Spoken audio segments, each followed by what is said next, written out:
The Raiders have the greatest coach since John Madden. Fight me on that one.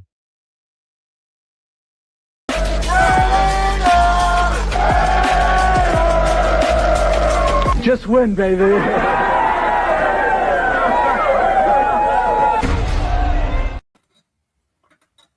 What's good? What's good, Raider Nation? What's up, gang? Welcome back. You're on the BART. You with your boy Black, the quarterback, and I'm with my bang man, Hizzle. What's good, brother?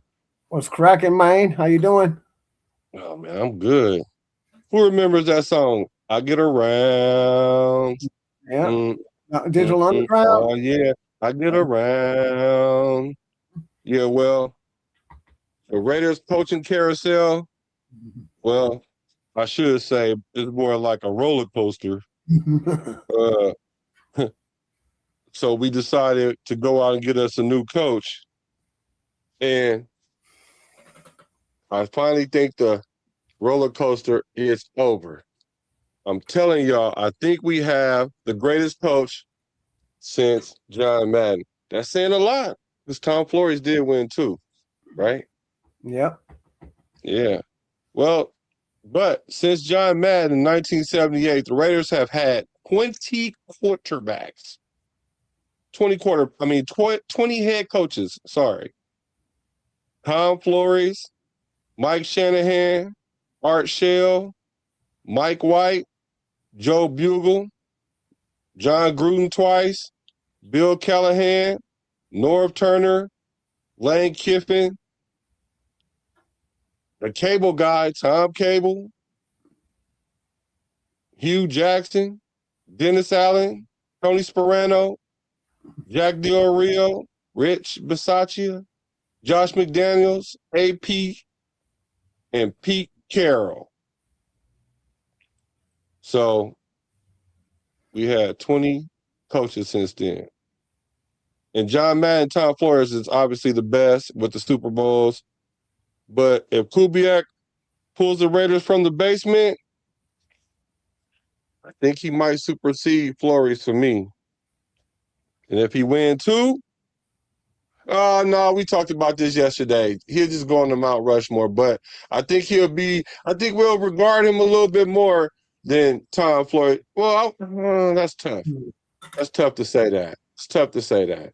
It looks good on paper, but it's tough to say that. But this would be super special because this would be something that we turned the whole franchise around and it resurrected us out of the dirt, basically. If he's gonna take out John Madden, he better have a winning percentage higher than 850. You know what I'm saying? Because that's where John Madden's average is, bro. Like 850. Ooh. Yeah, John Madden, he holds the highest winning percentage in franchise history and leads the team to his first Super Bowl in Super Bowl 11. Tom Flores, he won the Super Bowl for us, I think, Super Bowl 15 and 18. Mm-hmm. And he was the first minority head coach to win the Super Bowl. So, can Kubiak become the best since Madden? Put it in the comments. What y'all think about that? Is that a stretch or what? There was a lot of offensive coordinators on that list. Norv Turner, Hugh Jackson, just to name a few, right? Let's see. And Josh McDummy, right? Callahan. And McDummy's not a bad offensive coordinator. He's just a horrible head coach. You know what I mean? Yeah. Tom Cable. Yeah, Tom Cable. So, just hope that this guy don't have a problem like that. Well, today we talking about, this is the second part of the series, of the 3-part series. Commitment to new excellence. Go back and look at the last video. We talked about We talked about the head office because I told you guys that we win championships from the top down, not the player up. And so we talked about spot. We talked about Mark Davis, Spy Tech, and Tom Brady. Today we talking about Klint Kubiak, his offensive staff, and the quarterbacks. That's what we're talking about today. So let's get into it. Make sure y'all hit the like button, the subscribe button, so you can keep up with the keep up. Here we go. Question is, will this coaching staff bring a Super Bowl to the bright lights in the desert? What you think, Piz? Well, I think he's got more of a chance than I'd say Pete Carroll or McDummy or AP had.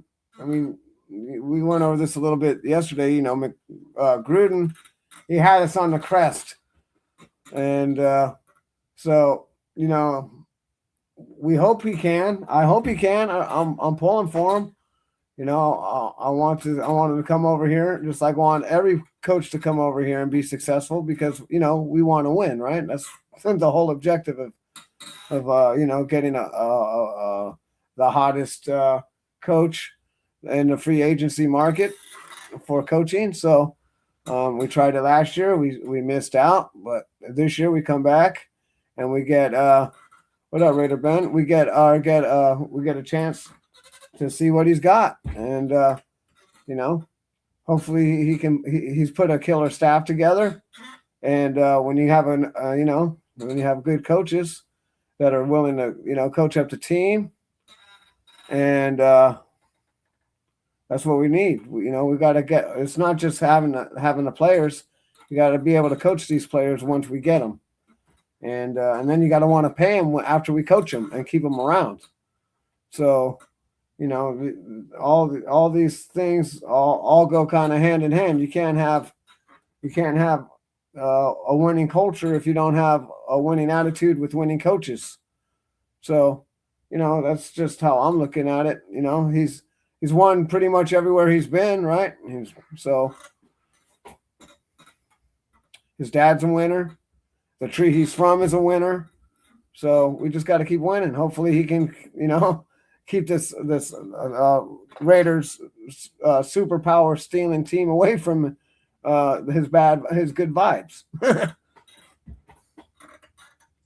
I mean, the writing is on the wall that the success is there. And I think usually the Raiders mess it up because of our front office. And I kind of think we solidified that right now. But, you know, we find ways to do the unthinkable. So, but I hope that's not the case here. I'm not feeling that that's the case here. But, you know, there was a great philosopher that said first, he didn't say first. He said you get great coaches, right? And after you get great coaches, you get great players. Then you have a great organization.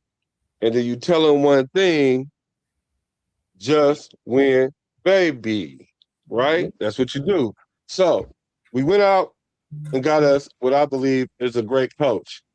And they and this is what he said this is what it meant to him to be a Raider. Is this is no ordinary job. You know, this is the silver and black. This is the Raiders. This is a historic franchise. So, you know, when the opportunity came up to stay in Seattle and continue there, or to have a chance to come here and compete with this organization, it was a no-brainer. You know, I grew up obviously watching a lot of Broncos football. All right, going against the Raiders twice a year, and the grit of this franchise sticks out. You know, when you hear the autumn wind as a Raider, you know, I can hear that in my mind growing up. You know, watching NFL films and seeing these guys next to me play. You know, seeing Howie Long and Jim Plunkett. It's pretty powerful to be sitting up here with you guys, and I just want you to know that, those values that, that you guys played with, that's what we're going to play with.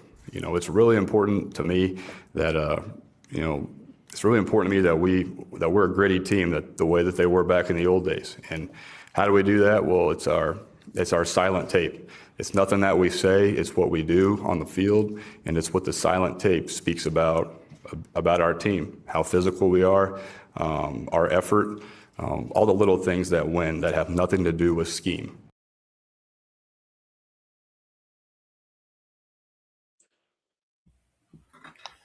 He's absolutely right.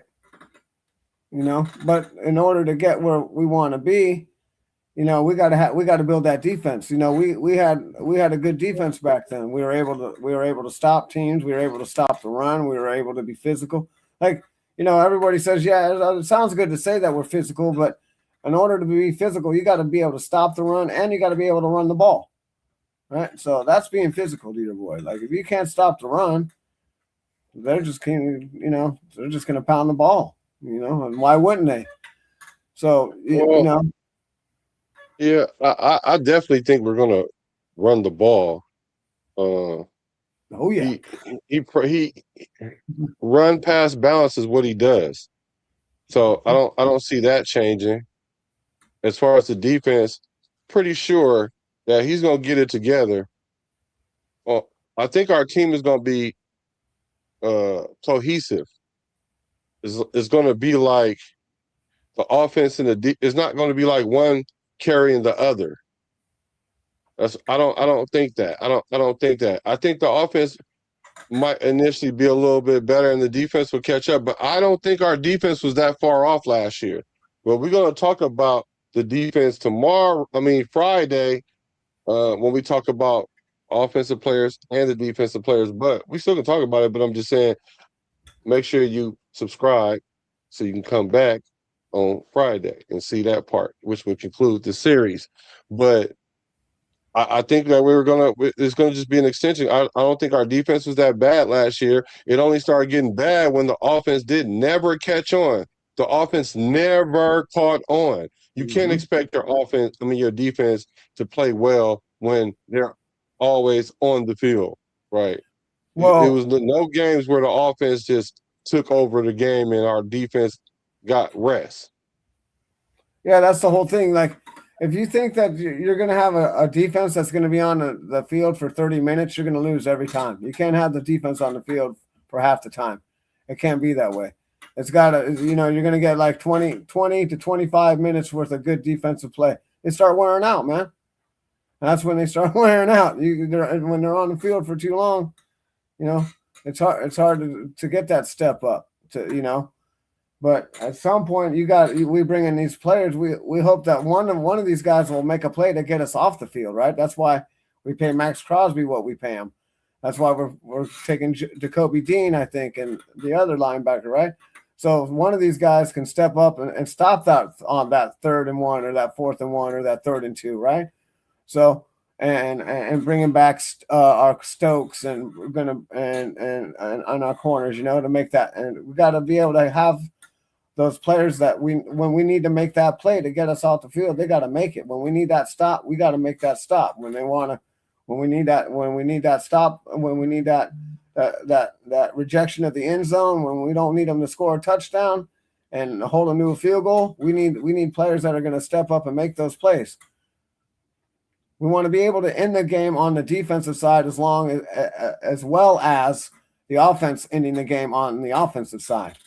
All right. I mean, we can go up and score as many points as you want. I mean, you can look at Peyton Manning, some of the Tom Brady's. You score all the points you want, but if you can't stop them one time, you're going to lose if they stop you once.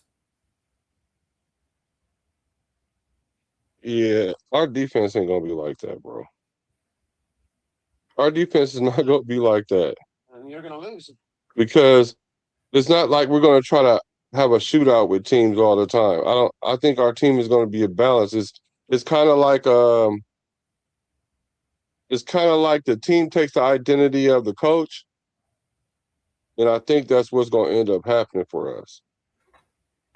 Yeah, So, he's definitely a 50-50 kind of guy. He doesn't run a 60-40 offense. He doesn't run a 60-40 run offense. He runs a 50-50. He likes to get it as close to 50-50 as possible. And it keeps everybody. That's how he's able to keep everybody guessing. Yeah. I think our defense is going to be, I'm telling you. And he runs the same. And he runs the same formation, so you can't tell if it's a run or a pass, which is kind of pretty much the key. So you're not really tilting your hand on what you're going to do. All right, let's take a look at his career timeline. Ice Cube. I'm going to call him Ice Cube because he cool, calm, and calculated. So, all right, in 21, he was offensive coordinator in Minnesota. That's where he was there with Kirk Cousins. Then 23, he was a passing game coordinator for the Phony Niners. In 24, he went to the Saints. And that's when he got on my radar. Everybody was groveling over him and saying how innovative he was and how he was the next biggest thing. And then Rob Johnson and them kind of overshadowed him because he ended up going to the Seahawks in 25 as the offensive coordinator. So he left the Saints, went to Seattle, wasn't a head coaching job, but he was a highly touted offensive coordinator, and he showed his tail. And now he's ready to make that leap to head coach. And I think it was just a good natural progression. And he's the son of a former Super Bowl winning coach, Gary Kubiak. And he's known for his expertise in the Shanahan style with the outside zone offensive scheme. Mm-hmm. Yeah, so he likes to marry the run and the pass together. So what is it that you like about Kubiak? I like that. I like how he's able to draw up plays and get all the players involved. I like how he's scheming players open. I definitely like the 50-50 run and pass objective that he has. Because you don't want to be throwing the ball 3 times and then getting off the field, and you don't want to be running the ball 3 times and getting off the field either. You got to mix it up. You can't always throw on first down, and you can't always run on first down. And I believe he's one of these coaches that realizes you don't have to always run the ball to get the pass, to set up the pass, and you might have to pass the ball to set up the run sometimes. So he's going to figure that out. All right. So every week is going to be. Not like it isn't like this with all coaches or anything, but every week is going to be a new player. It's going to be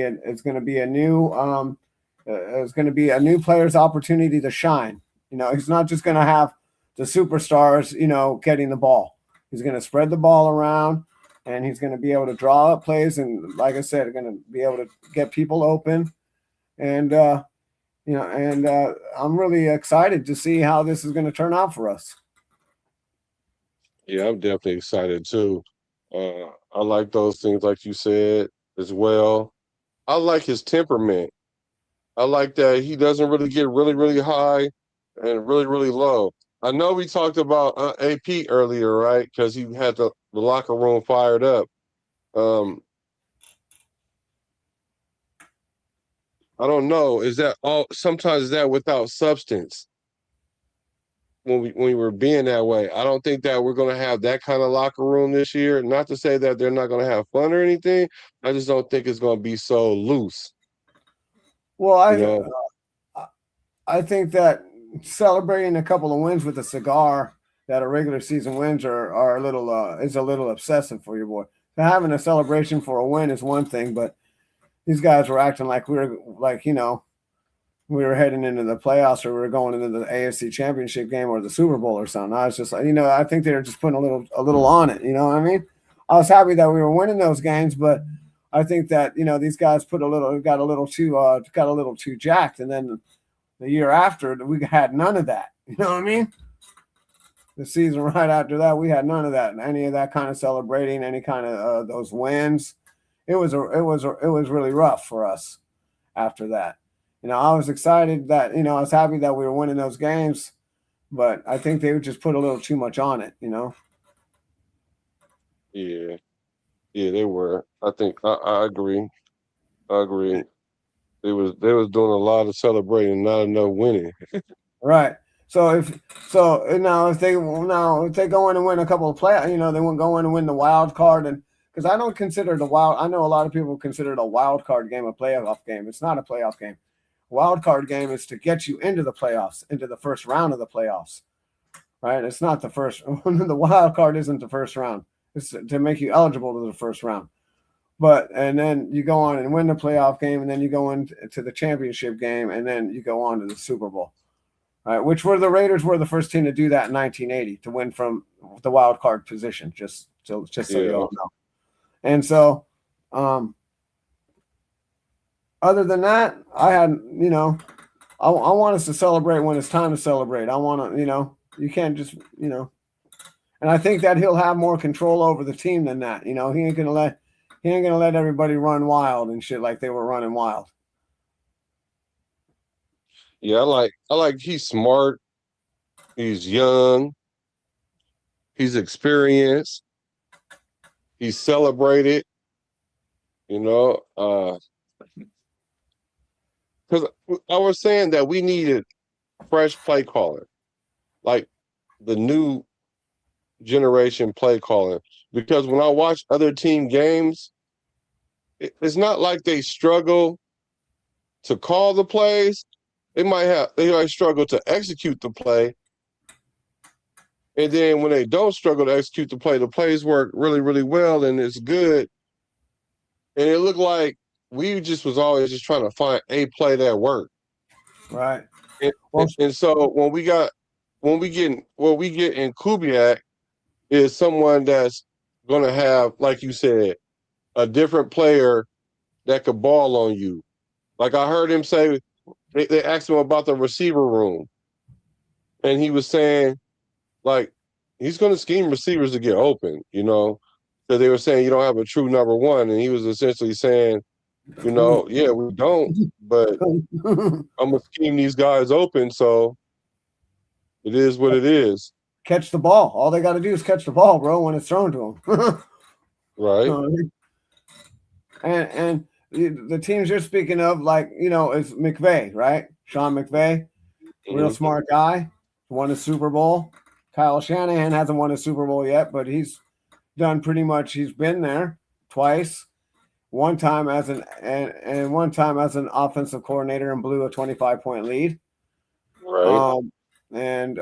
So he comes from a tree that is used to winning, and is winning right now. Not winning like 10 years ago, 20 years ago. And that's important, right? Well, especially when you want a nice, fresh, young idea, young mind, right? So he's definitely got that. We definitely got that going for us. I like the fact that he also he's a man of faith. So I think that'll help ground out the locker room. I thought that's what Mendoza is going to bring to the team as well. And Kirk Cousins too. So I think what's going to happen is going to calm our team down. It's not going to make our team square because I don't think a lot of people even knew that about Kubiak until the Super Bowl when the announcer kind of leaked that he bought the team Bibles for Christmas. I think that's what he did, and he was mad that leaked out. He was mad about it. That's hilarious. So, I'd be like, Coach, what's up with this? I need something better. Where's my box of cigars, bruh? so I'm kind of cool. I'm kind of cool with that. Where's my A to a zip at, Coach? You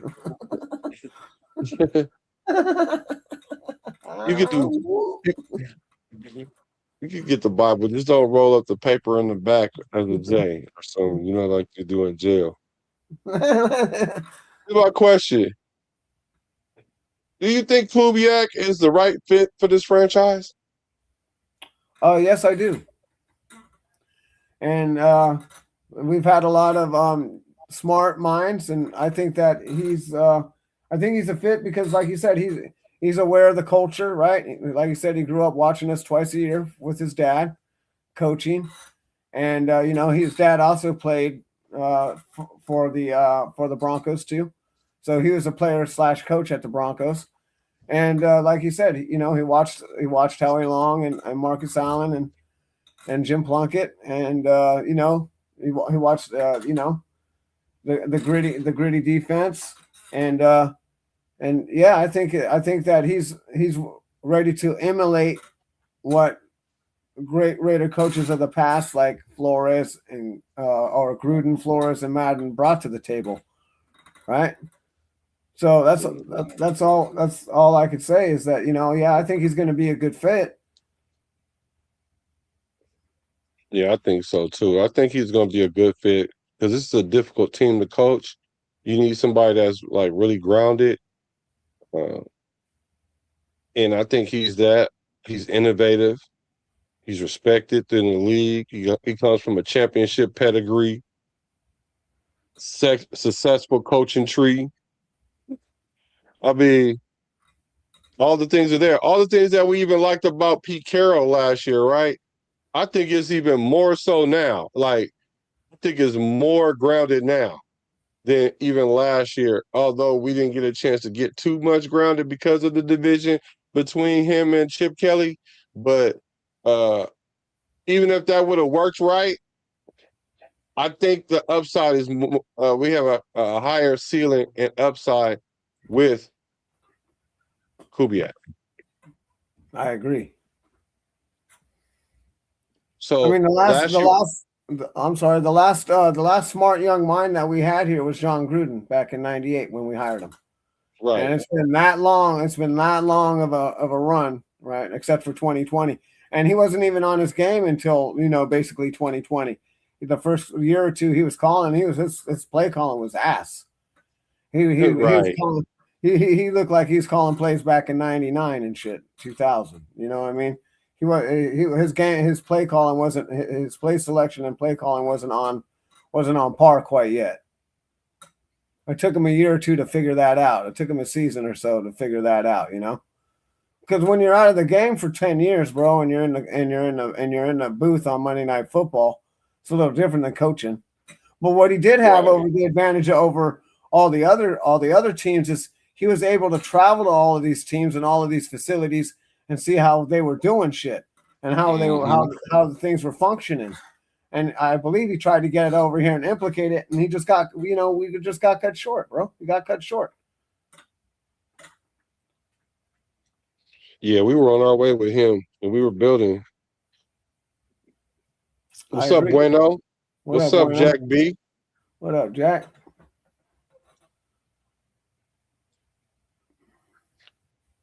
So, so last year we were really, really hoping we got Ben Johnson.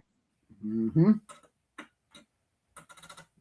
My question to you is, and to the rest of the Raider Nation, would you rather have Ben Johnson or Klint Kubiak?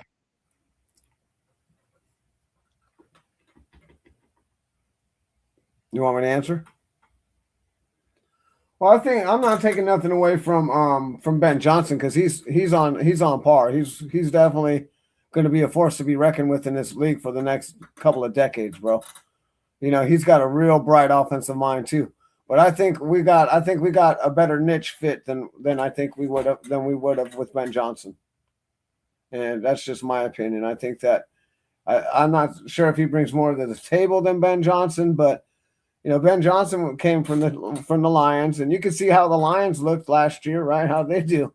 They didn't do so well when he was gone, and so I think that, you know, and I think Seattle might have a problem like that with this year now that Kubiak's gone, because it's hard to replace a guy like this. You know, so you just don't go out in the league and say, oh, that's going to be the next guy. You know, that guy's going to be able to do what Kubiak did or do what Ben Johnson did. They're both great offensive minds, bro. They're both really good offensive minds. But I think we got a better fit with Kubiak. I think we have a better fit with Kubiak as well. But the more I think about Ben Johnson, how he brought that locker room together, that might fit more of the style of maybe the Oakland Raiders, even the LA Raiders, right? But maybe not the Las Vegas Raiders. You know, Right.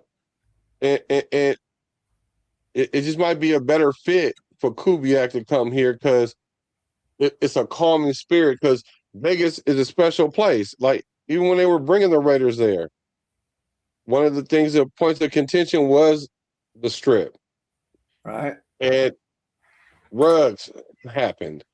You know, and that even happened under Gruden's watch, and you know how Gruden is. So, I just think that Kubiak is going to bring a little bit more stability to this franchise, and he's going to hand out Bibles to everybody for Christmas. Well, Gruden was gone when Ruggs did what he did. Yeah, Gruden was already gone. Oh, okay. Yeah, and that's well. Then that. I'm glad. That's why I'm always glad that I have somebody else because I don't know everything. I just know a lot of things, but I don't know everything. Me either. But so well then that even reinforces my decision. I think because you're right. Because if Gruden was there, I don't think that might have happened like that. But who knows? Because that was just a freak situation, and it's random. It could have happened on anybody's watch. But I just think that our locker room is a little bit. We needed a special coach, and we got that special coach in Klint Kubiak. We got Special K going. We got Special K. We got Special K. So, in your opinion, and in y'all's opinion, chat Raiders. That's what I'm gonna call the chat. Chat Raiders. Is Kubiak putting together a Super Bowl caliber coaching staff?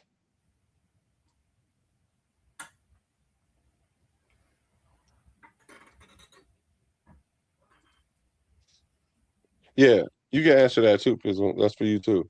Oh yeah, absolutely. We talked about a little bit about this on Black Friday, or on Just Win Baby podcast on Fridays.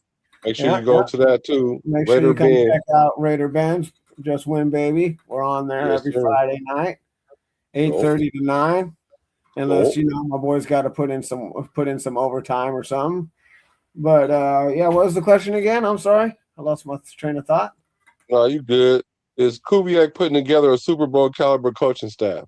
Oh yeah, and the thing that I like about it is the Raiders organization isn't like trying to go cheap. What up? What up, Dirty? Yeah, he's bringing in this offensive line coach that's taught this spread zone defense or spread zone offense. He's brought him everywhere that he's gone, and he teaches it to a T. And that's very important. The offensive the assistant head coach, he's been around the league for a while. He knows what he's doing. Mike Coy, I think is his name. I could check it out right now. McCoy or whatever his name is. Yeah, Mike McCoy. And he's gonna I think and then we got a whole bunch of these guys. The offensive line coach, that's who I was just talking about right now. The quarterback coach comes from the Steelers, and he was there when Manning and Manning was at Denver. So he knows what he's doing. So that's all we could really we're not holding. My only problem, the only reason why I didn't know if this was going to work or not was how on board the organization, how much money the Raiders were willing to spend on getting this operation up and off the ground, right? Because we could do all this, we could hire this great head coach and then not get him what he needs on the coaching staff, and then not get him the players that he needs to fill out. Because every coach, right? Every coach wants to come here, right, and get their own players to put in their own system. And if we can't allow him and give him money and back him on what he wants to do, then he's not even going to be successful. If we don't get him the coaches that he wants and that he needs to help get this fucking ship fucking boarded up and ready to sail, there's no point in bringing him here, because you're just setting him up for failure. You got to be able, not only to, you just can't hire somebody, you got to be able to back him on all the moves that he wants to make him comfortable enough and confident enough that we're actually going to do what needs to be done to make him successful. It looked like we're doing that. Mm-hmm. Exactly. We went out, right? I was saying it's going to depend for your boy. It's going to, what up, Ralph? It's going to depend on how we spent money in free agency, on how successful he was going to be in his first year, right? If we didn't go out and get Lindenbaum, right? We didn't go out and get the center, and we're just going to run with who we had, right? That don't make any sense. You're setting them up for failure. So we went out and started addressing some of the holes that we needed to fill, right, in free agency right away. And when I see that tells me that the organization and Mark and Tom and Spytech are on board with what's going to happen, right? And that's important, because if you don't have that backing and you don't have them wanting to spend the money and get what we need to get to win, then it's pointless. It's pointless to bring him over here, because you're just going to ruin his reputation and his career as a coach. Right. But somebody will snatch him. What up, we the people? What up, Anthony Estrada? What up, guys? What's up, Rafa? Yeah. What up, Anthony Estrada? We the people. What's up? Yeah, what's up with the people? Guys, thanks for coming through. Yeah, thanks for coming through. What's up with the gang? What you guys think? Or do you guys think that we're putting together a championship staff? Coaching staff. Coaching staff. So here we go. Let's run down the whole offensive side. The top brass is, of course, Klint Kubiak. The assistant head coach is Mike McCoy. The SVP in the coaching operations is Matt Puro, wherever he is. Shout out to you. The offensive staff, Kubiak's offense is a who's who of former colleagues, people he done worked with. Kirk Cousins, and just people that he knew. Because the thing is, coming in this first year, we got everything new. You have to reach out to people that you feel comfortable with, that you can trust, so that way this learning curve don't take so long. Because nowadays, like when Gruden came, he had a lot of time. Even the second time, they gave him a 10-year contract. $100 million. That's not something that we're not trying to wait that long. We're not trying to wait that long. So he brought in a lot of people that he know, and what we're trying to do is we're trying to make set up Mendoza to succeed the best way. Give him the best chance to succeed, and even in bringing in Kirk Cousins helps that a lot. Let's see. Rick Denson's the offensive coordinator. He's won 4 Super Bowls. He's been around for 30 years. He's followed Kubiak to every place he's been, the Vikings, the Saints, Seattle, and then now here. And then you got Mike Sullivan, the quarterback coach. Nick Holtz, passing game coordinator. Yep. Luke Steckel, tight ends. So I don't know how good of I don't know what he's done with the tight ends, but I can tell you, he was at the Bears and the Titans, and son of Les Steckel. He's a rising star who knows how to use tight ends as Woody rebar in the run game. Nice. And then Omar Young is the running backs coach, and Andrew Janeko is the OC. So this what they saying is the hiring of Janeko at OC is the most crucial move here. He and Kubiak have a long-standing shorthand from their days in Minnesota. By bringing in Mike Sullivan, like you said, formerly of the Steelers, to coach the QBs, they build a room tailored to maximize Cousins' veteran skill set and also to develop Mendoza. So we have some competent coaches on the offensive side. I think like McCoy was a head coach at one point, and he's the assistant head coach. So that's nice, right? Mm-hmm. So he's going to essentially, because you got to remember, we got a first year coach. He doesn't know everything. He's not comfortable. He hasn't got his system. This is first training camp. Everything is happening so fast. They got to go to the draft, and all this could be a whirlwind. So to have somebody there to guide you, lean on, to lean on, is imperative to our success. And he trusts him. That's the most question, important thing. He trusts this guy. He trusts him, right? And so essentially, huh? Go ahead. No, well, I'm just saying he trusts him to get the job done. When he tells him when to do a task, and he knows he's going to go out and handle that task. He's not going to be pussyfooting around and trying to do something else that he's not supposed to be doing. You know what I mean? You never know what, you know. You try and tell a coach to do one thing, he's out there doing another. like your boy Chip Kelly, the boy Pete Carroll at the halftime was like, "Yeah, we need to run the ball more. We need to run the ball more. We need to run the ball more.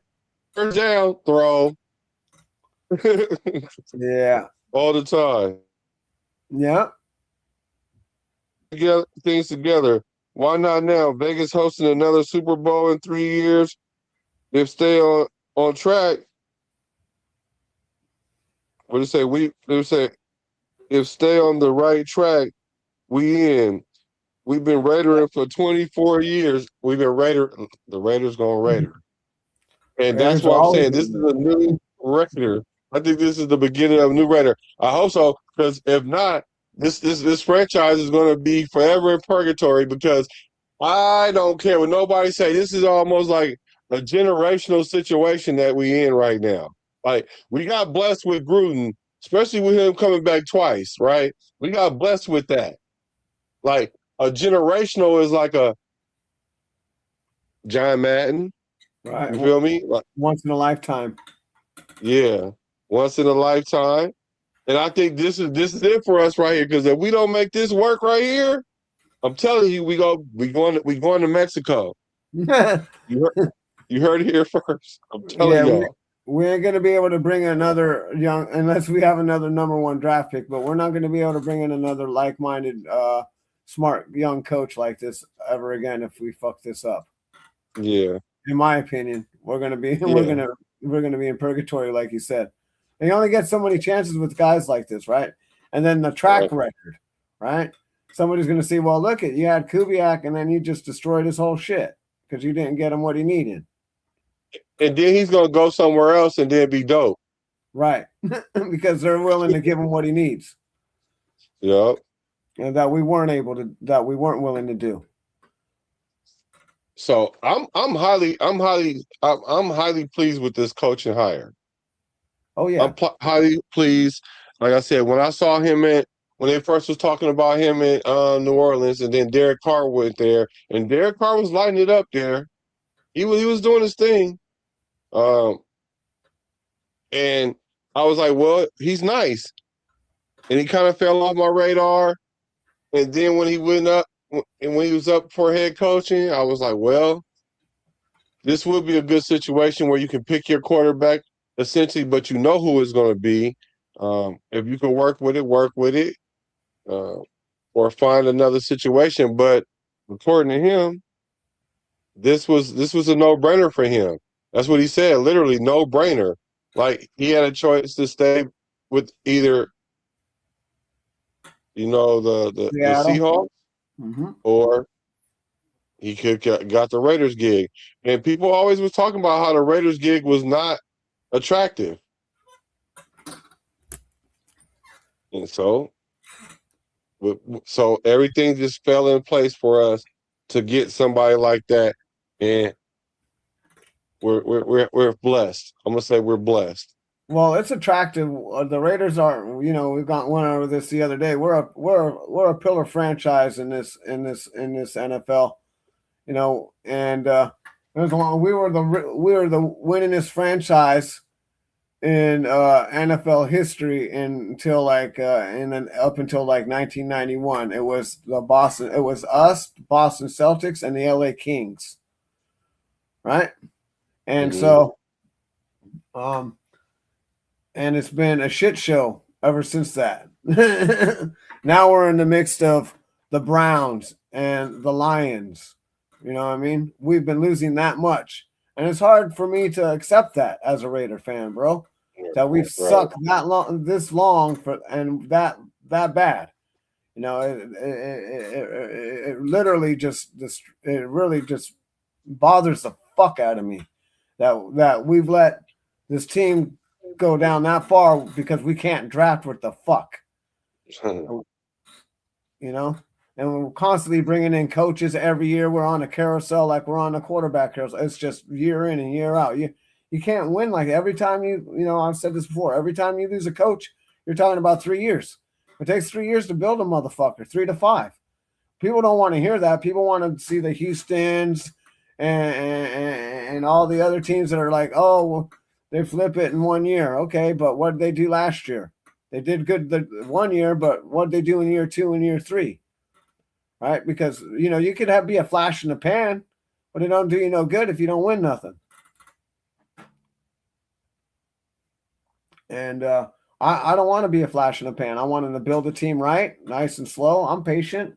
I've been waiting 40-something years already. So, well, I could wait 2 more years, 3 more years, especially if we're going to get it right. If you're talking about building, you're not going to build, what do they call that? Juggernaut? No, not a juggernaut, but dynasty. A dynasty. You're not going to build a dynasty in 1 year. It takes more than 1 year to get all the pieces that you want. If you're going to build a dynasty, it's going to take 3 to 4 years. Because the first couple of years, you're going to be getting the pieces that you need to get and getting them all in place. And then everything starts coming around year 3, year 4, year 5. The Patriots didn't start winning with Belichick right in year 1. It took them a while to get that built up. And Bill Belichick is obviously a defensive genius. So we can't even put that aside, right? He built a defense that basically helped Tom Brady through his first 3 Super Bowls through his career. Anthony is trying to say, yeah, we got blessed. You think Del Rio should have been gone? I think Del Rio was a prisoner of bad timing because we had a chance to get Gruden back. Yep. Like that's the one person, huh? Yeah. That's the one person that I would have made that exception for. Other than that, I would have been upset. I am upset at how they did it, though. Yeah. They did it in true Raider fashion. Well, the thing was, Ken Norton fucked that whole thing up for Del Rio. Ken Norton was the weakness on that. The defensive coordinator for me was the weakness on that team. Del Rio is a good defensive minded coach too, but Ken Norton just, I know he came from, Pete Carroll's defense, right? But he could never get it right. And then as soon as we fired him, he went right back under. He didn't go get another job. He went and got tucked right back underneath Pete Carroll's wing. Went back up there and played and coached it a couple of more years. You know what I mean? So he wasn't really able to ever go out and make it on his own. Yeah, he kind of just faded to black, and he's a great. He's a legend.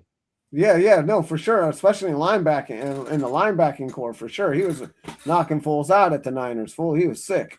I remember him punching him the goalpost and shit over there. Remember that when he make a good play, run down there and start socking up the field goal post? Yeah, because his dad's a Ken of the Norton. championship, right? He's a champion Yeah. boxer, world championship Yep. boxer. So, Yep. yeah. Good question. Hey, here go another question. How you fellas feel about yesterday's news? Mendoza not ain't attending the draft, staying home with the fam. How you feel about that? And don't bother me. I don't care if he wants to go to Pittsburgh or not. I wouldn't go to Pittsburgh either. You're gonna get off the plane and look at that phony ass fucking what's that? What's that fucking Franco Harris catching the immaculate deception? I'm good. Right. I'm good. You know, the only people that are going to be mad about it are, you know, is the NFL, because, you know, everybody wants to see the first round pick over there. You know, that's everybody. You know, they want to see the number one pick come walking out onto the stage, get the number one jersey, you know, with his name on the back of it. They got all, you know, they got all 32 teams basically printed with all of these numbers, right? So, but they don't have to do that this year because everybody already knows who's going to pick Mendoza at number one. I don't even think it's a question. Yeah, it doesn't bother me if they're essentially saying that he's staying home because his mom has MS, and he's always been very, very highly supportive, and you could tell this family is like that. And for him to prioritize that over the glitz and glamour and the attention and all that, I think that says a lot about him and his character. It says a lot about uh, what he values. I think he's the real deal, y'all. I just think he's the real deal because some things you can't fake. You can fake something sometime, but you can't fake everything all the time. Mm-hmm. So to answer your question, I don't really have a problem with it. Um, who cares? I don't care. Yeah, he's humble. Well, the NFL cares because, you know, they want all the Raider fans there, dude. That's what people don't understand, dude. When we're relevant, when we're winning, we show up, bro. We show up and we show out. We spend a lot of money. There's a lot of fans. We sell a lot of gear, bro. Yeah. And if we start winning, we're gonna sell even more gear. Right? So to me, the NFL is going to be more upset about it than the Raider fans are. No, not that the Raider fans don't want to go down there and see him. You know, walk out on the stage and grab the jersey and take the photo shoot with you know, that sucky ass fucking Exactly. what the president of the fucking Commissioner. the commissioner of the NFL. No, not Pete Talagaboo, but I can't remember his fucking name right now. I But just had his name in my head till you just said that. yeah, but yeah, nobody cares about that. You know, he's humble, bro. He wants to stay with his family. Hey, maybe he can't leave. You know, I can't go to Pittsburgh. I got to take care of my mom too. There's priorities in life. You got priorities, and family's priority number one. Right. No matter what you're doing. Yeah, and it looks like he agrees with us too. He said, "I'm completely fine with. He's a family man. If he had the opportunity to stay home and celebrate with the family too, so I'm not against it at all. I'm not against it at all. So so far we like what Mark Davis is doing. We like Spy Tech. Mm-hmm. We 50-50 or 60-40 on Brady because we got our eye on Brady, maybe 70-30, right? But he's competent. So we liking what he's doing. So I'm gonna say 70-30. So and now Kubiak, great signing, right? So they go out, get Kirk Cousins, right? First thing. They go get Kirk Cousins. And I put him as QB1, but he's a projected QB1. Because we'll talk about him in a minute. Do you like that or do you dislike that?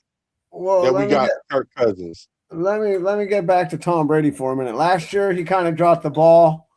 We weren't able to get Ben Johnson We ended up settling with Pete Carroll because there wasn't really anybody else on the table. We took too long because we were messing around with Ben Johnson to get anybody else.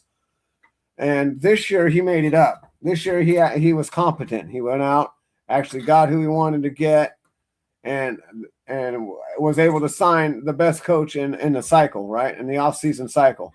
So I'm all on board with that. Like he made up he made up for his shit show last year. Let me just say that, in my opinion.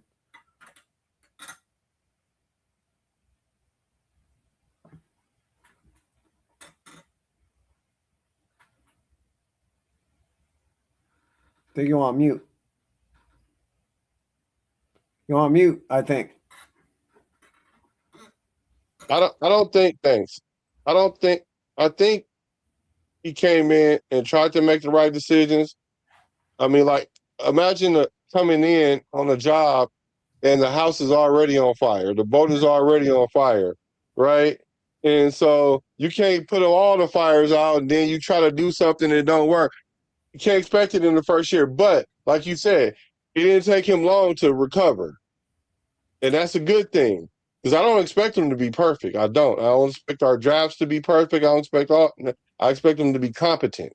And what competent is, if you make a mistake, you fix it. You make a mistake, you own it, and you fix it. So essentially, I'm happy with Tom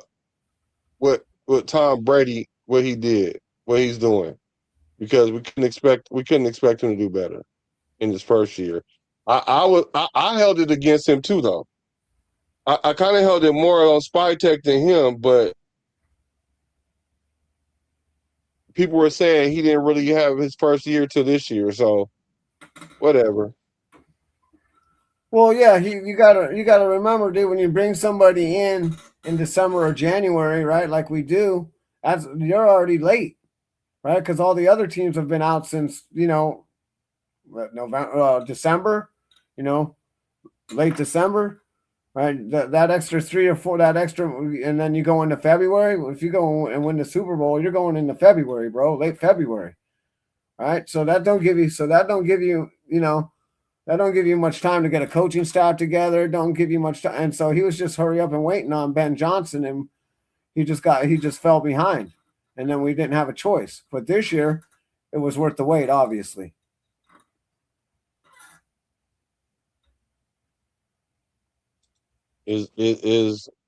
I believe that we upgraded the quarterback. I was a proponent of keeping Geno Smith to have a veteran bridge quarterback. But I believe Kirk Cousins is an upgrade from Geno Smith. I think he's an upgrade for the simple fact that we got Kirk Cousins on a 1-year, essentially $20 million contract. We're paying the league minimum, $10 million bonus next year, before the season, and that allows us to take our time with Mendoza, you know. Mm-hmm. So it's a low risk, high reward to me. And then we could always just let Mendoza blossom into the player instead of just throwing them into the fire off the rip. The meat grinder, bro, because that's what it is. And it's a win-win for us because if Kirk Cousins does play well, we have the option to restructure his contract, keep him, or we could trade him and get some more draft capital. Or just cut him loose. Whatever. If he's bad, we just let him go. Or if he's horrible, we just let him go at the end of the season. We just cut him loose. Cut our losses. Yep.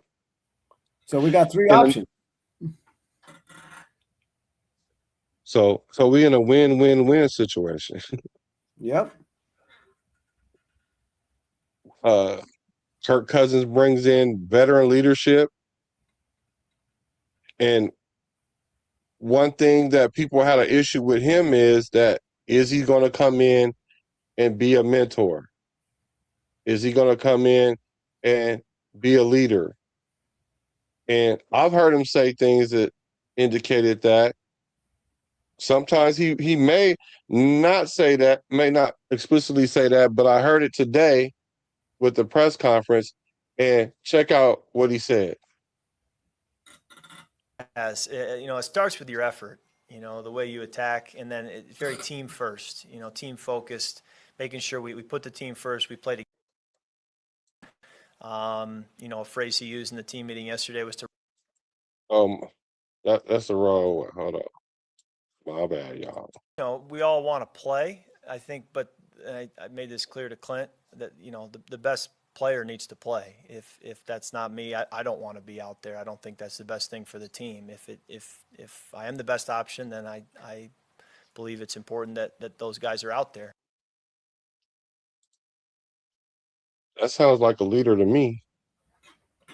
He didn't come in sitting.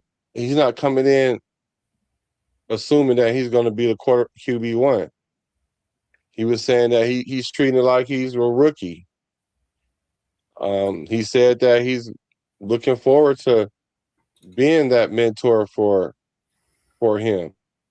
I think this is the perfect guy for us right now. Yeah, Captain Kirk is going to take the chair, and we're going to see if like you said, if we can squeeze 5 to 8 games out of this guy, or possibly more, perfect.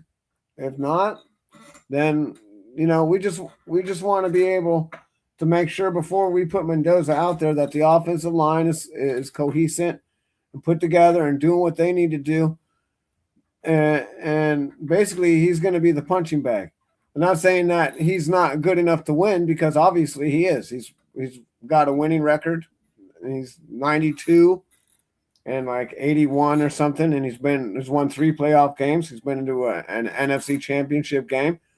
So he knows what it takes to win, and everyone's going to say, well, I had some jackass say this to me the other day. Well, he's not bringing those playoff teams with him. No shit. He ain't bringing those teams with him, but he's bringing that quarterback play with him. Like, you don't get to those games if you don't have quarterback play. Like, quarterback play in this league, the quarterback play in this league is the difference between winning and fucking losing, bro. You got a shitty decision quarterback, you're not ever going to win anything, because he's always going to make the wrong decision at the right time. Yeah, I think he brings a stability to the team that had the worst record in the league last year. So he's going to bring us some stability, and we need as much stability as we can, because we have first year everything. We got first year everything. We would have first year quarterback, first year coach, first year D coordinator. I mean, so I think that's good that we have him, and the leadership, it can't be quantified. And all coaches do that, though. I mean, under a rookie coach, a rookie quarterback, or even just a young quarterback, they try to get a veteran to, even if he's not starting, to be in the building, to at least to show him how to prepare, how to be the consummate pro. And I think Kirk Cousins just said it himself. He's going to do whatever it takes to win for the team. And he's only here for 1 year if it don't work out. So he got paid. Yeah, he got his money. Like, this is his 15th year or 13th year where he got a paid contract, dude. He's on a roll. Yeah. And they all was guaranteed. Yeah, and they all guaranteed money. So, I like I said, he's capable, he's competent, he's got confidence, he's a winner. I don't know what more you want from a veteran, As long as you don't come out here and start throwing 17 interceptions and 5 touchdowns or 3 touchdowns, whatever it is, we'll be all right. And I don't see that kind of pressure coming on to the offense, because the offensive line is going to be different than we had last year. Right. Like, if we had that same offensive line as we had last year, I would be like, oh, he's going to get murdered. Yeah. They're going to put him in jail for murder. He would get murdered though. He would. He would get murdered. And have a See, toe tag on him. look at let's see here. Let me fix this real quick.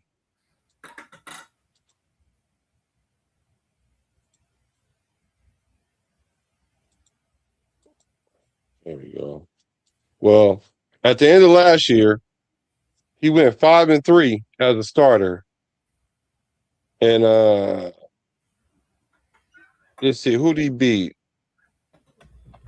He finished the season winning 4 consecutive games. He went 5-3, so he started off 1-3. And he caught fire. He beat the Bucks, Cardinals, the Rams, and the Saints. I think he knocked the Bucks out of the playoffs, from going to the playoffs, and the Rams was a good team.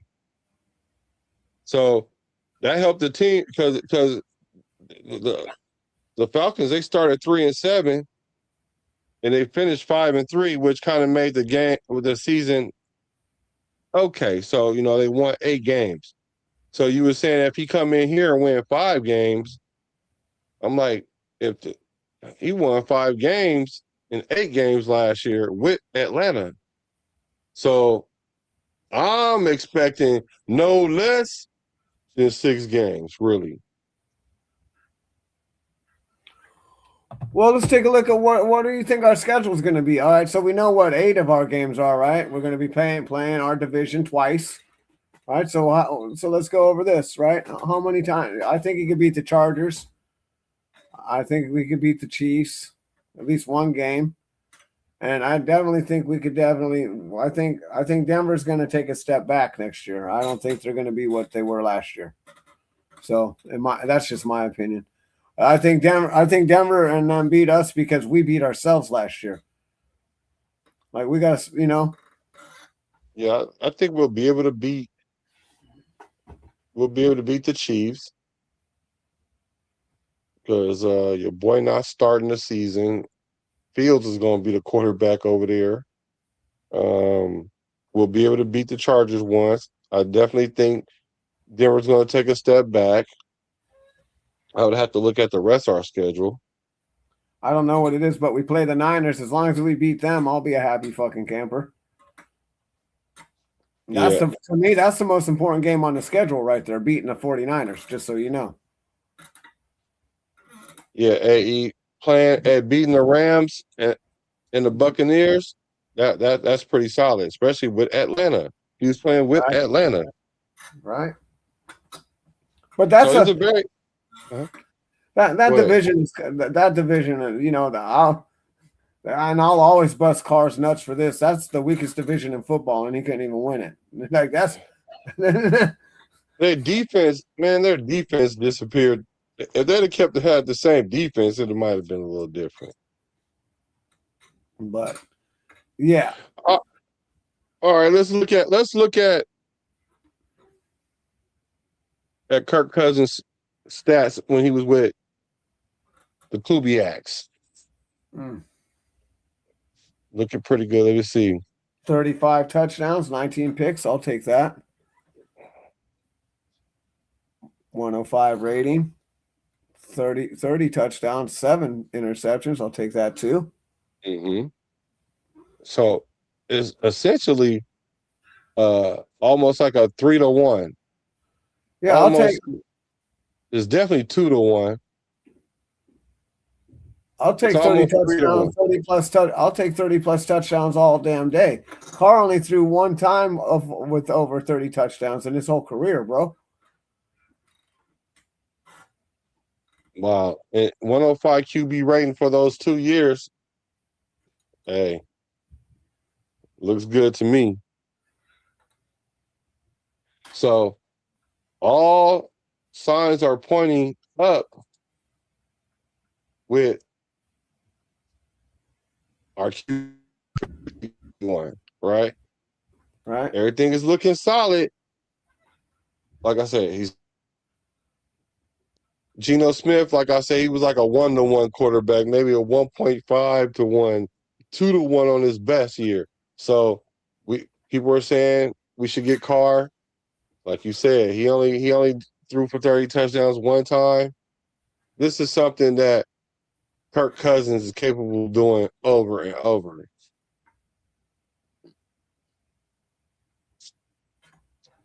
Let's see. Let's see what the chat say. The chat Raiders. And he says, dude, what do you say? Dude, I literally called it. Freaking Mahomes is already working out. Got a cousin who likes the Queefs.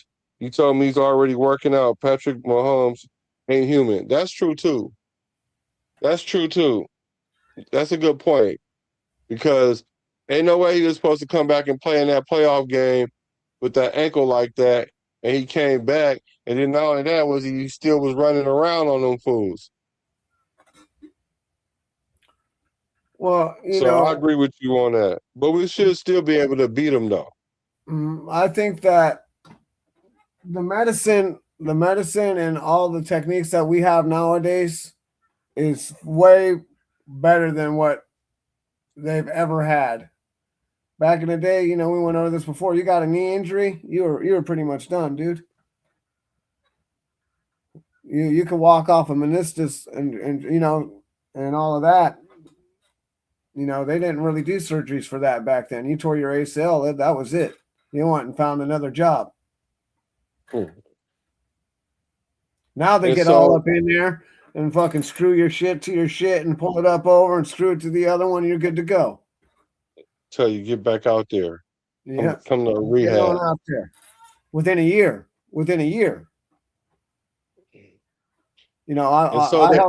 I helped my boy we were playing basketball one time on Thanksgiving, and he tore his ACL. When that shit went off, it sounded like an M1000 went off, dude.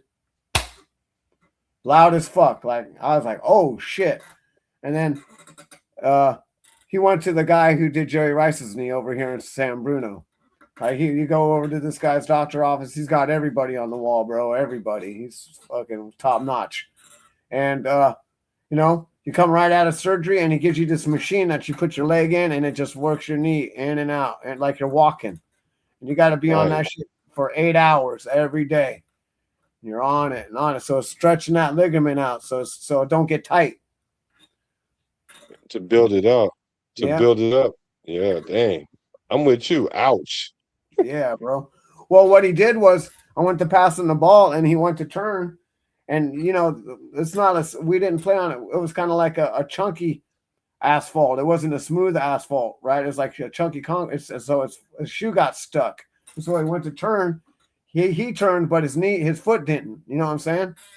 And that was it. Yeah. That was it, bro. I was like, oh. I still remember that shit to this day, bro. Pow!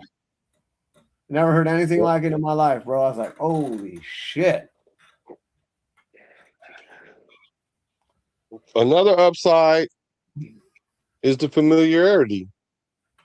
They asked, they asked Kirk Cousins, how does he feel about being familiar with being with Kubiak? He was essentially saying he was hoping that it was plug and play, but there's some things that's different. The base concepts are the same, but it's plug and play.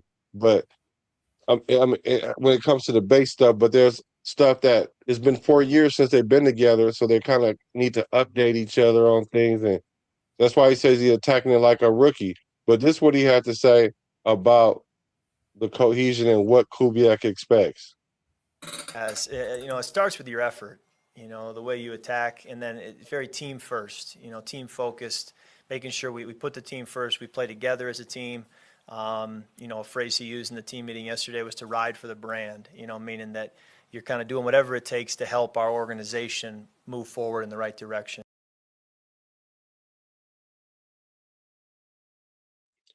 Ride for the brand. I like that.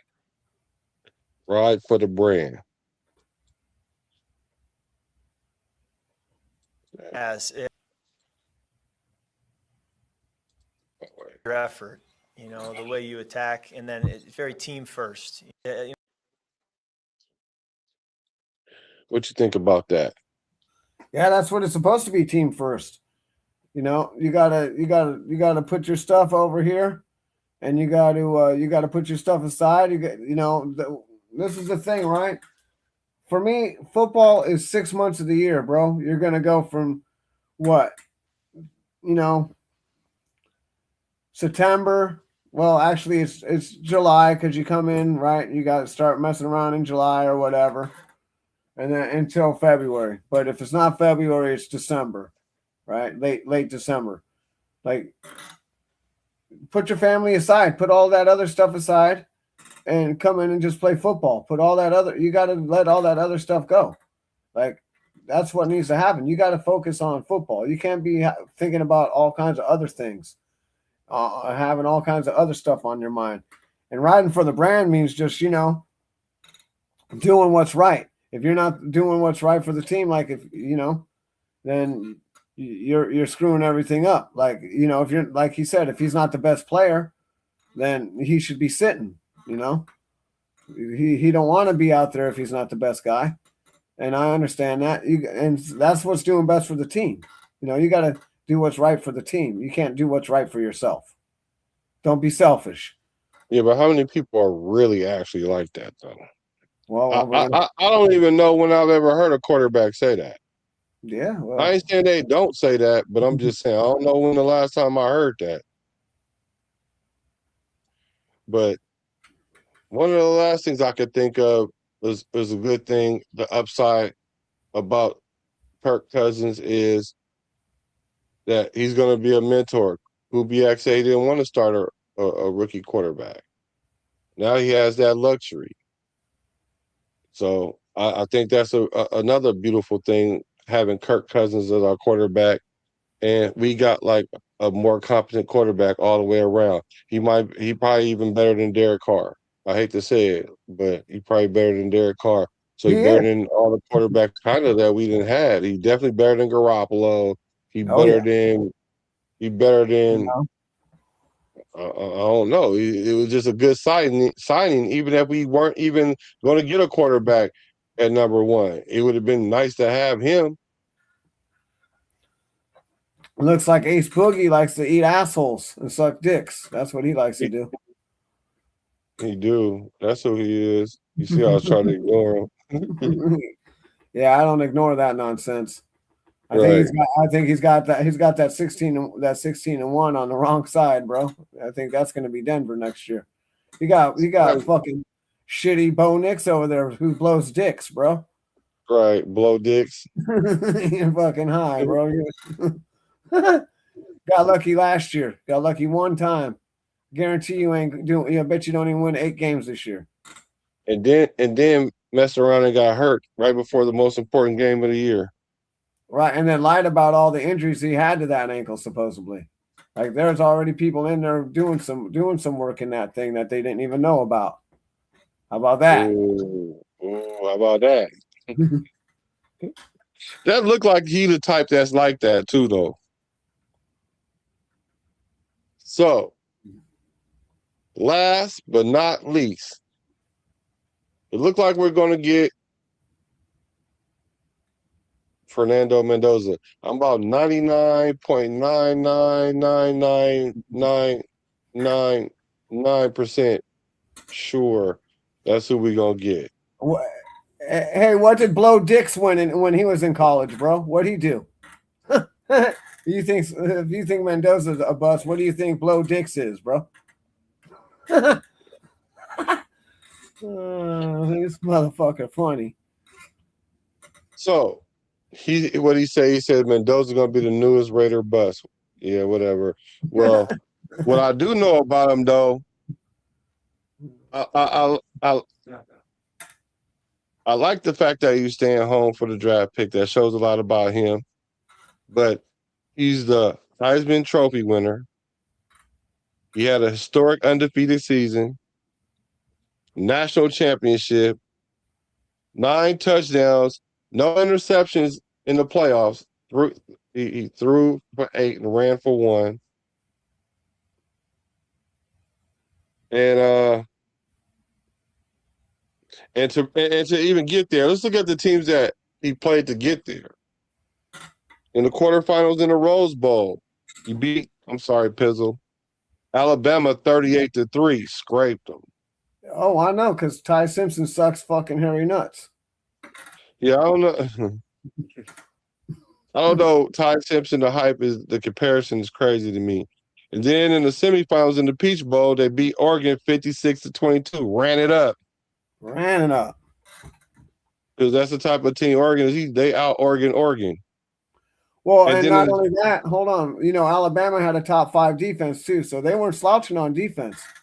And he still ran it up 34 to what? 38-3. Yeah. And they had a top 5 defense.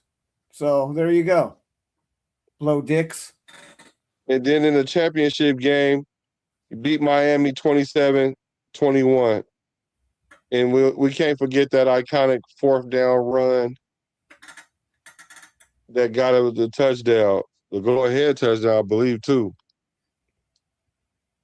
So why I don't understand. This is a no-brainer.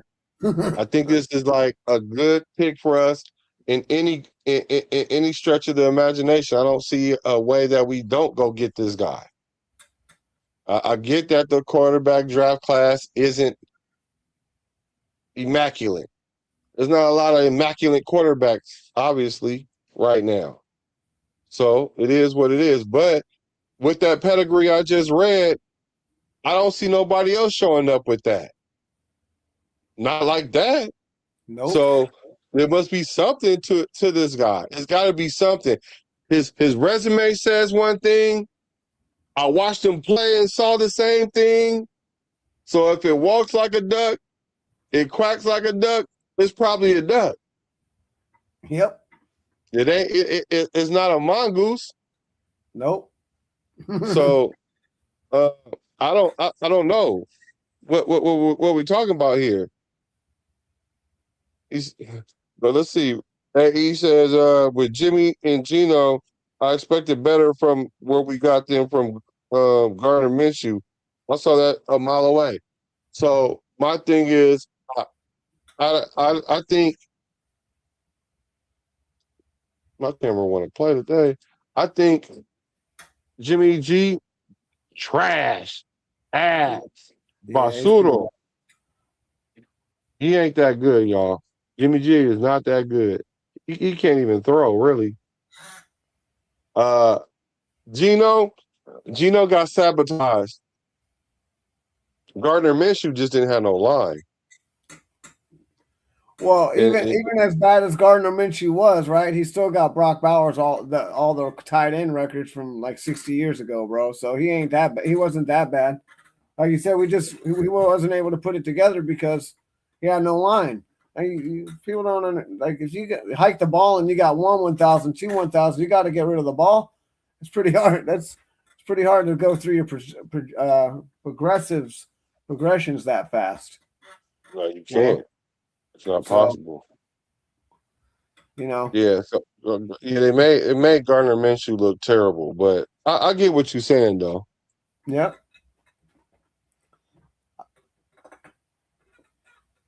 And so my player comp, and I said this before I heard anybody say this.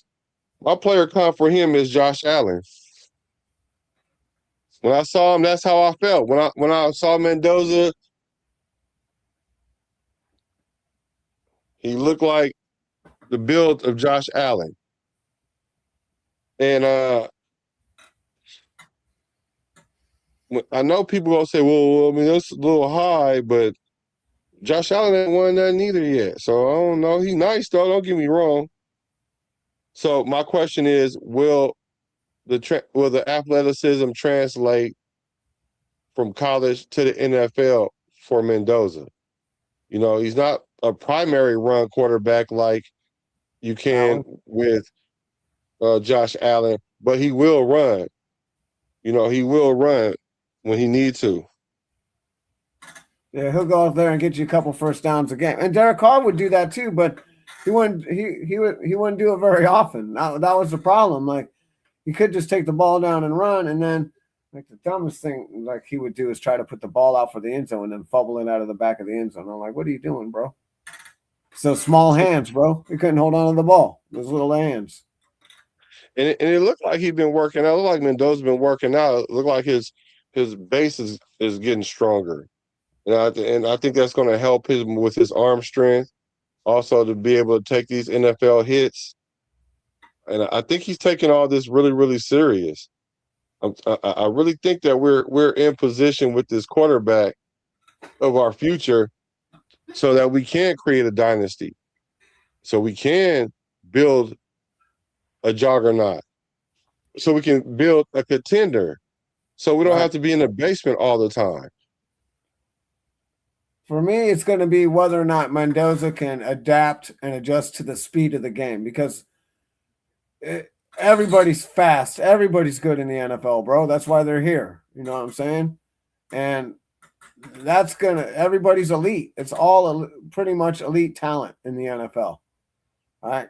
So we're going to have to see how that's the hardest problem, I believe, for a quarterback to adjust to, is the speed of the game. Not just him, like the running backs too, right? Running back, like Jesse has to get used to that too, because the linebackers are faster too. You know, you're not going to play top grade running backs every week, but you are in the NFL. You're going to be playing speed guys every week, and you're going to be playing, you know, the best of the best, dude. Is, you know, that's why they're in the NFL. So I think it's going to, you know, there's always going to be a learning curve. Yeah, you usually give the quarterback 3 years. That third year should tell you what you need to know about this guy. So essentially for us, that could be 4 years from now or 3.5 years from now. So, well, the first year is they get to tape, right? The first year they're looking at him, not like they don't have tape from last year in college, but the first year they get, you know, they're gonna have the tape, but he ain't coming out this year, so they're not gonna have any tape on him this year. But next year, when he comes out, if he plays, they're gonna have a little bit of tape in him, and we're gonna see how he reacts to that the year after. That's what I want to, how he handles himself, because that's what happened to Jaden Daniels last year, right? The first year he came out, a lot of these, not just him, but a few of these quarterbacks come out the first year and they light it up. But then the next year, the defensive coordinators and everything have seen what you're doing, right? And they're seeing how you're playing, and then they figure out how to attack you. And then it's whether or not you can adjust and overcome that or not. That's what's going to make him either a bust or not, in my opinion.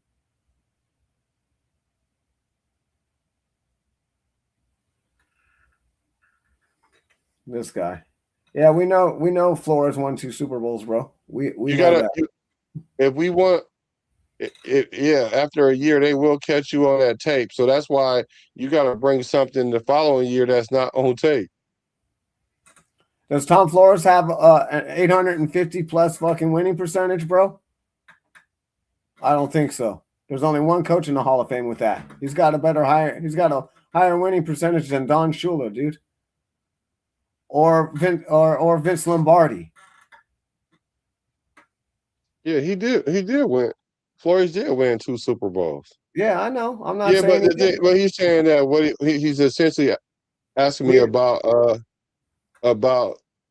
me saying that Kubiak is going to be the best coach since Madden.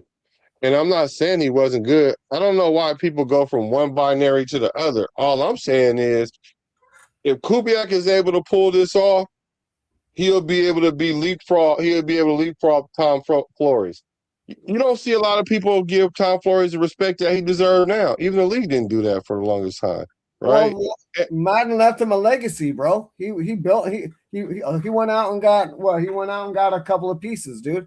They went out and got Lyle Alzado, and they brought in Matt Millen, right, and Howie Long. But most of that stuff was already pre-built from John Madden from 1970, from the 70s. Yeah, and even using the logic that he's using, right? And shout out to you, thanks for hacking in. You would think he would be considered greater than John Madden, even with John Madden winning percentage. He has 2 Super Bowls, Madden has 1, but that's not the case because of the gravity of that 1 Super Bowl. It echoes into eternity. It overshadows Tom Flores, and I'm not saying Tom Flores is a bad coach, because I love Tom Flores. That was the first time I got to see the Raiders come home and from winning the Super Bowl. It was Tom Flores was the coach. Mm-hmm. But all I'm saying is that this one Super Bowl, uh, if we were to get one Super Bowl, I'm telling you, people are gonna think Madden, Kubiak, Flores. That's what's gonna happen. And then if Kubiak ends up getting a couple Super Bowls, then it's gonna come down to, all right, well, Madden is the Raider, so you can't usurp him, and you got to have a better winning percentage than him. And then if you do all that, then you're going to be the go to football. Well, at least the Raiders for sure. Well, So first of all, Kubiak's building from a fucking dumpster fire, bro. You know, let's just get exactly, that and that's straight. why I think it's worth more. That's why I think it's worth more. Yeah, no, I get it. Like Madden built that team. Madden and Davis built that team, right? And then it carried over, right? It wasn't a dumpster fire when Tom Flores got there, bro. Like right now, this is a straight dumpster fire.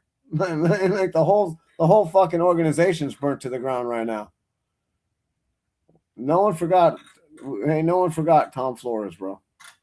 I mentioned him earlier when I said that we were the first team to go to the Super Bowl from the wild card position. I don't know. Maybe you weren't here to hear that, but Yeah, no, we can't forget Tom Flores, and I'll shout out to you for bringing that up because I don't want to give that impression that I'm forgetting Tom Flores. I'm just saying that's how great I think Kubiak is going to be. yeah, if we can build this dumpster fire of a fucking shithole team into a Super Bowl winning dynasty, then yeah, he's gonna be up on the Mount Rushmore for sure. You're gonna have Al Davis, you're gonna have John Madden, you're gonna have Flores, and then you're gonna have Kubiak. You can put them any way you want. It doesn't matter to me. That's gonna be it. But he's got to win first. We can't just put him up there because he's a good hire. He's got to win. No, right. No, you got to prove it on the field for sure. You for sure got to prove it on the field. I'm just projecting right here. Yeah. I'm just projecting. Let's see here. Let's get this right, y'all. But now, I know people saying black tripping. Mendoza is a system quarterback. It was the coach. It was the fact that he had older players. He wouldn't be a first round draft pick or a top pick last year. He wasn't good at Cal. Those are some of the things that I heard. Shout out to Dirty. Dirty Raider. And all I gotta say about that is, hold on, let's pull up my guy's stats. Let's pull him up.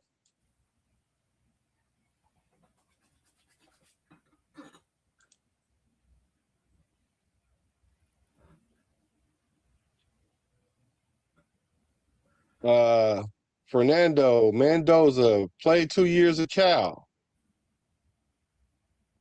In 23, 1,700 yards, 14 touchdowns, 10 interceptions, 63%, 2 rushing touchdowns.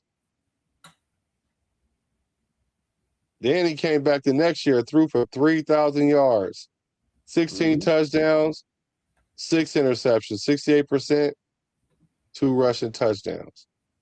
Now, looking at that, that tells me a lot. It tells me it was a nice progression between year 1 and year 2. Mm-hmm. Right? I mean, he didn't double it, but he almost doubled it, at least 80% increase. Threw 2 more touchdowns, but threw almost half the amount of interceptions and threw more touchdowns the following year. So it looked like he plays within himself. Like it's like he knows his game. And the funny thing about this, because the whole Ty Simpson argument is, if you would have looked at Mendoza after playing his first 12 games or whatever, you would have thought he was a mid quarterback because he went 14-10. And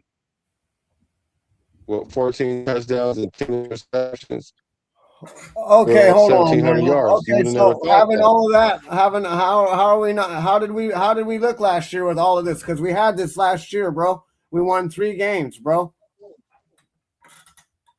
And you don't think our team's a dumpster fire? We had Jesse and we had Bowers last year, and we had Max. It's not a fucking dumpster fire. You're out of your fucking mind, bro. What you smoking? So, and then Mendoza was he was just the 7th player in Cal history to throw for 3,000 yards. Yeah, that's well, who's the first? Aaron Rodgers. Well, he was the 7th, so he probably one of them. I don't think he was the first one. I have to look that up. I started to look it up too, but I was like, I don't know how Yeah, relevant it that would doesn't be. matter. I know A-Rod was over there in Cal his whole career or whatever. Yeah. So It was horrible. I'm not saying it wasn't, but even with it being horrible, bro, it was still a dumpster fire.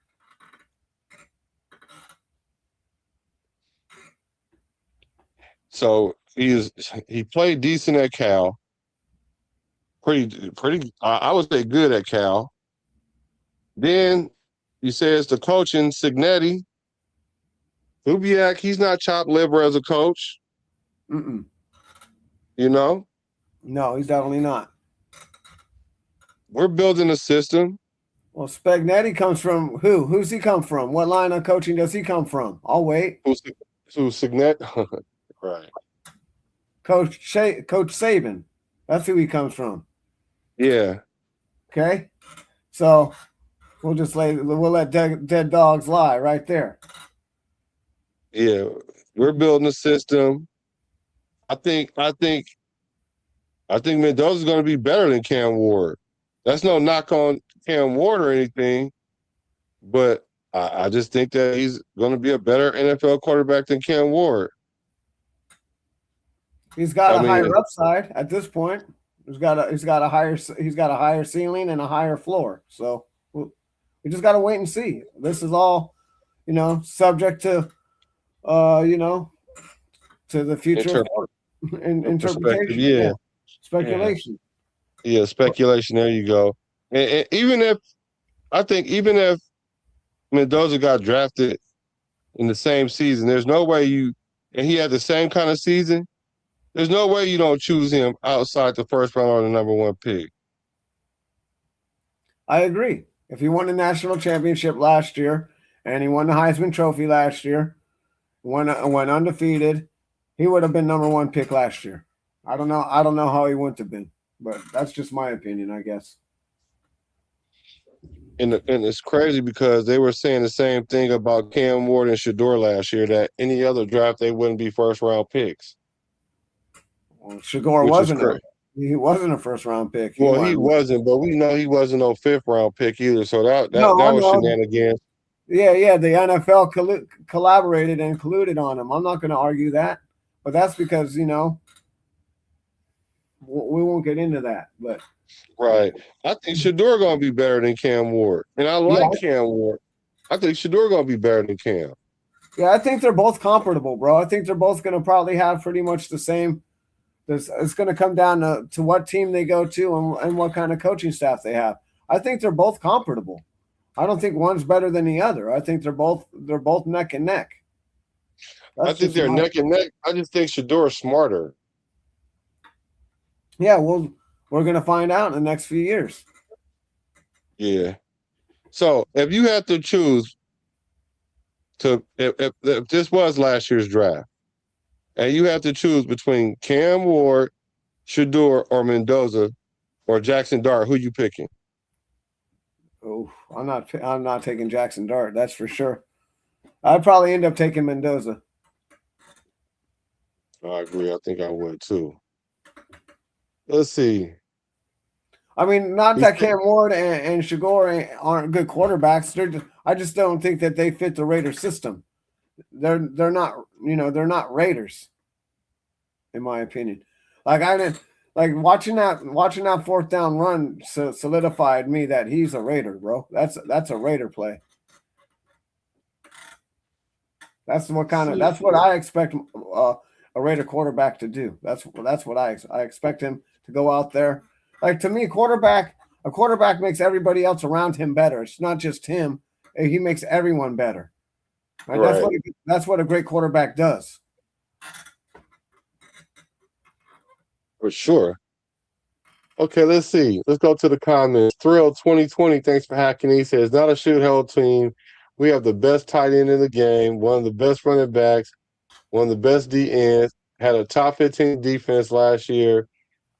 Yeah, if we had a dominant O-line, we could compete with anybody. I would agree with that. I would agree that we could have competed with anybody if we would have had got the. It wasn't just the O-line, though. The O-line was terrible, but it wasn't just the O-line. It was the play calling. I'm telling y'all, the O-line was terrible. I mean, it was bad, but they wasn't terrible. But they only looked terrible because our blocking schemes was terrible. Mm-hmm. Our blocking schemes was atrocious. The coaching staff. It comes down to the coaching staff, right? We were talking about this earlier. Coaching staff starts from the top and bleeds down, bro. And then Jacob Bryans says, yeah, then he told Cal recruits not to go to Cal. Fernando is a snake. Why did he tell him that? When did that happen? Yeah, I'm not saying it didn't. I'm just saying, when did it happen? Yeah, I don't know. I don't know anything about what he said or what he didn't say. Yeah. I can't even argue that fact because I don't know. I never even looked into that. But if Mendoza's feeling a certain way about the Cal organization or the Cal college and the coaching staff over there, then he must have felt like they did him wrong. Right. It's like when you leave your old job and your boy's like, yeah, should I go over there and get a job over there? You're like, yeah, no, don't do that. Right. Just saying. And then he left and then became a national champion. Like, so joke's on them. Right. And I love Cal. Don't get me wrong. This is a Bay Area channel. I love Cal. Yeah. And then he says, oh yeah, he said the O-line was horrible. It was. I'll go with that. We're not arguing that fact. We've said that all year. Like, putting Meredith at center and then Kaba at center is the dumbest thing you could have done all year. But they just wouldn't come. They're stubborn and they didn't want to come out of that. And so that's why we got what we got. That's on the coaching staff, bro. It's not on the players. That's again the coaching staff and someone not being able to step up as the head coach and firing that son of a bitch and getting rid of him. And then I blame the head coach for not making the adjustments on the offensive line that needed to be adjusted to put the people in the right place so we could be successful. Like, all of that falls on Pete Carroll, bro. All of it. Because he's the one who's in control of the personnel. Spytech just gets the personnel. They collaborate and they figure out what players they want to get to run in the system. Spytech don't go out there and tell Bill Belichick what player is going to play in the offensive line. That's his decisions and his son's decisions. And they made horrible responsibility. Decisions. It was his responsibility, but it was Chip Kelly's decision though. But then it's kind of messed up because Pete Carroll had his son, the O-line coach. Yeah, which is what got him fired from Seattle to begin with. So, yes. Well, then Pete Carroll should have told Chip Kelly that that's not how it's going to go down. He's the head coach. He ain't the assistant head coach. He's the head coach. Whatever the head coach says, it goes, bro. Right. Yeah. So when he don't get in there and put his boot to ass and make these guys make the changes that they need to make, then it's on him. That's why he got fired. Yep. So we just went through 2/3 of the quarterback room, and I believe the Raiders have the most competent quarterback room in the division, or maybe even the NFL. I'm talking about 1 through 3. Yes, that includes AOC. Y'all know how I feel about AOC because Because whenever AOC plays, this is how I feel. I hate the Raiders. I hate the Raiders. I hate the Raiders. John, calm down. John, they'll win the next time, John. I hate the Raiders. Yeah, well, that's going to change, kid. The next few years, you're going to be saying, I love the Raiders. Don't worry about it.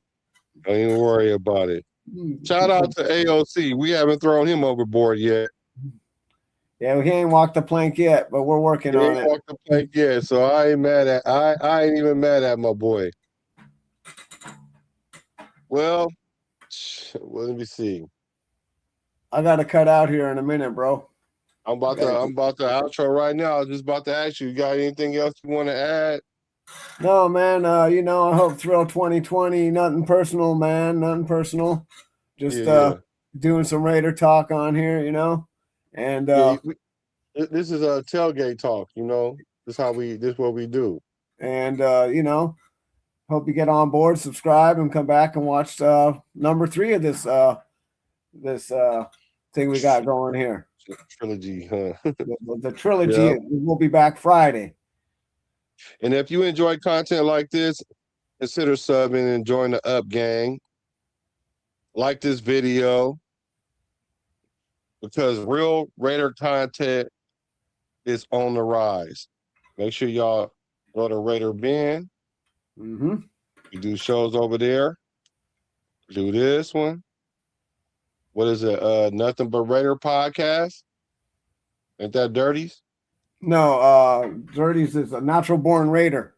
Oh, yeah, that's right. Natural Born. I knew it was NBR. Yeah. Sorry about that. Natural Born Raider. Right. Mm-hmm. Real Raider content is on the rise.